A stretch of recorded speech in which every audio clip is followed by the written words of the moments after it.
মা, আমি চুরি করিনি। হৃদয় বিদারক নোট। চুরির অপবাদ মাথায় নিয়ে কি ঘটনা ঘটিয়ে ফেললো ক্লাস 7-এর পড়ুয়া।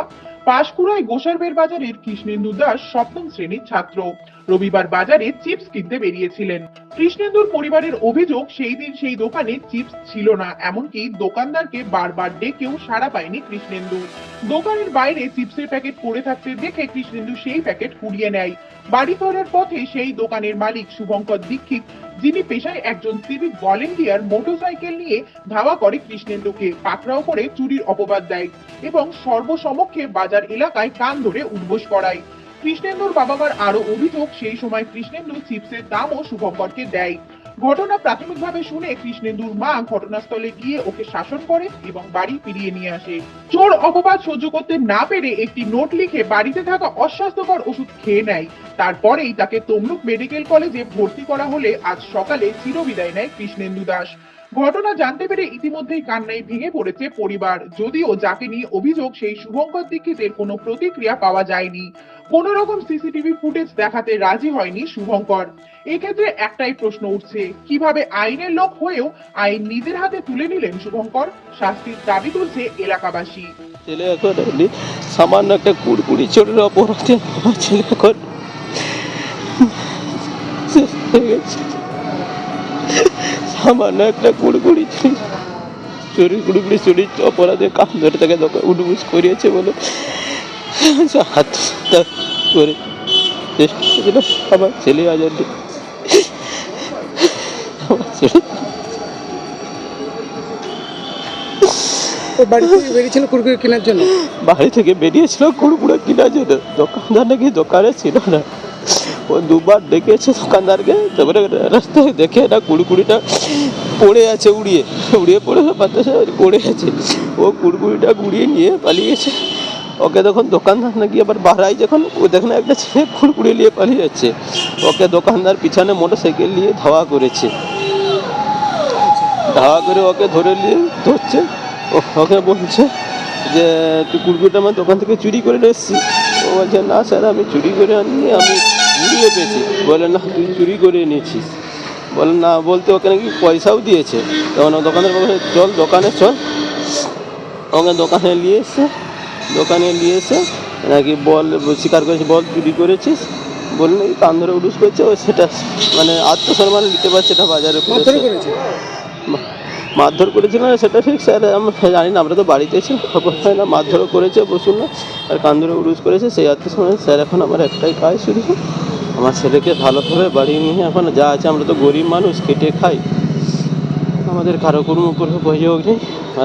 ভগবান কপাল উপরে যা রেখেছেন আমাদের সেটাই। এখন শুধু ছেলেকে ভালোভাবে বাড়ি করে নিয়ে গিয়ে দাহ করবো, নিজের জায়গায় নিজে ভালোভাবে ঠিক রাখতে চাই। এটা হ্যাঁ, বিষ খেয়েছিল। ওটা কোথায় পেয়েছি? তা আমরা সব চাষিবাসী মানুষ, তো আমাদের ঘরে সবসময় থাকে। আমরা তো চাষবাস করে খাই, খেটে খাওয়া মানুষ, আমাদের ঘরে সবসময় থাকে। মানে আত্মসম্মানের জন্যই সে যে বিষ খেলো। হ্যাঁ হ্যাঁ। আপনার নাম? আমার নাম জগন্নাথ বেরা। কি চাইছেন আপনারা এখন? এখন আমরা চাইছি আমার ছেলে যেন ভালোভাবে এখন নিয়ে গিয়ে আমরা দাহ করবো। আমাদের এটাই, আমরা গরিব মানুষ, আমাদেরকে তো কারো কোনো উপরে অভিযোগ নেই। উপরওয়ালা ভগবান যেটা করবে সেটাই, আমাদের উপরওয়ালার উপরে বিশ্বাস আমাদের, আর কারো কোনো অভিযোগ। দোকানদারের উপরে কিছু কি? আমাদের আমরা গরিব মানুষ, খেটে খাই ভাই। আমার এখন সন্তান চলে গেছে, আমার কারো কোনো অভিযোগ নেই। কারণ উপরে ভগবান যা রেখেছে কপালে সেটাই হবে। পড়াশোনা করতো ক্লাস 7-এ। বাচ্চার নাম কৃষ্ণেন্দু দাস। কি হয়েছিল ঘটনা? মানে মেন্টালি ভাবে তাকে টর্চার করছিল একটা চিপসের প্যাকেটের জন্য। কে? ওটা একটা মিষ্টি দোকান। কি হয়েছিল একটু খুলে বলো। মানে আমি তো পুরোটা জানি না, যেটা ওর বাবাই জানে সম্পূর্ণ। তো যেটুকু মানে জেনেছি যে একটা চিপসের প্যাকেট দোকানের বাইরে পড়ে থাকে, বাচ্চাটা সেটাকে গুড়িয়ে নিয়ে চলে যায়। নাকি দোকানদারকে ডেকেও ছিল, কিন্তু দোকানদার কোনো সাড়া দেয়নি বলে বাচ্চাটা চলে যায়। ভর্তি চিপস? হ্যাঁ, একটা কুড়কুড়ের প্যাকেট ভর্তি? খালি প্যাকেট না, ভর্তি প্যাকেট। এমনকি বাচ্চাটা কিনবে বলে পয়সাও নিয়ে গেছিলো। তাকে মানে রাস্তায় ছুটিয়ে জোর করে ধরে নিয়ে এসে বাজারের উপরে তাকে মানে মেন্টালিভাবে টর্চার করার পরে বাচ্চাটা বলেছে আমি চুরি কোনো মতেই করিনি। এমনকি দোকানদারকে টাকাও দিয়েছে, 20 টাকা দিয়েছে, তুমি চিপসের টাকা কেটে নাও। তারপরে বাচ্চাটা বাড়িতে গিয়ে বিষ খেয়েছে নাকি শুনলাম, মারা গেছে? এখন মারা গেছে। মারার সময় 9:55 ওষুধেই বিষ খেয়েছে বলছেন। হুম, এখন কোথায় আছে বাচ্চা? এখন তমলুক হসপিটালে আছে। বয়স কত? এখন হচ্ছে তোমার 12+। কখন মারা গেছে? 9:55-তে। পয়সাটা কে দিচ্ছিল? এই পয়সাটা বাচ্চাই দিচ্ছিল, বাচ্চাটা কিনতেই গেছিলো কিন্তু দোকানদারকে ডেকেছে, দোকানদার সাড়া দেয়নি। যখন বেরিয়ে আসতেছে তখন দেখছে বাইরের চিপসের প্যাকেটটা পড়ে আছে, তো চিপসের প্যাকেটটা গুড়িয়ে নিয়ে চলে এসেছে। যখন ওকে ধরছে তখন বলছে আমি গুড়িয়েছি, যদি তোমার মনে হয় যে আমি চুরি করেছি, আমি চুরি করিনি, তুমি পয়সাটা নিয়ে নাও। পয়সাটাও দিয়েছে, কিন্তু তারপরেও মানে ছুটিয়ে নিয়ে যে বাচ্চাকে কান ধরে নিয়ে এসে বাজারের সামনে তাকে কান ধরে উঠবিস করানো, তাকে থাপ্পড় চড় চাপ্পড় মারেছে। যার জন্য সে বিষটা খেলো হুম বাড়িতে গিয়ে। হুম।